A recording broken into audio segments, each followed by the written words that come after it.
राज्य विभिन्न स्थान में वज्रपात घटी 5 जनक प्राणहानि घटी 7 जन आहत होती बिलरे काम करने समय एमाने वज्रपातर शिकार होते। सुंदरगढ़ जिला बणई थाना इंदुपुर गाँव में वज्राघात में 2 महिला मृत्यु घटी।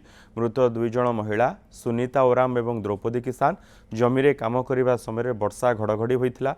स्थानीय लोके तुरंत बणाई उपखंड चिकित्सालय को नहीं डाक्तर उभय को मृत घोषणा करते। टिकातपाली थाना झिरडापाली गाँवर संयुक्ता चारदिया चाष जमी काम करुवा समय वज्रपात आहत होती। परिवार लोके उद्धार कर बणाई डाक्तखाना भर्ती करते। सुंदरगढ़ बालीशंकरा चांदनीमाल बिलरे धान रोुवा बेले वज्रपात घटी 2 जनक मृत्यु होता बेले 3 जन आहत होती। छत्तीसगढ़ धान रुआ काम आसीथिबा किछि श्रमिक बालीशंकरा चांदनीमाल बिलरे काम करुले। यह समय हठात वज्रघात हेबारु 5 जन आहत होते। वर्षा घड़घड़ी में मयूरभंज जिला रासगोविंदपुर थाना कापोई गाँव में वज्रपात जनकर मृत्यु होती। 3 जन गुरुतर आहत होती। चाष जमी काम करुवा समय हठात वर्षा सह वज्रपात होता। यह देखि बिलरू उठी एक गछ मूल आश्रय नहीं। हठात वज्रपात हेबारु समस्ते टली पड़ते।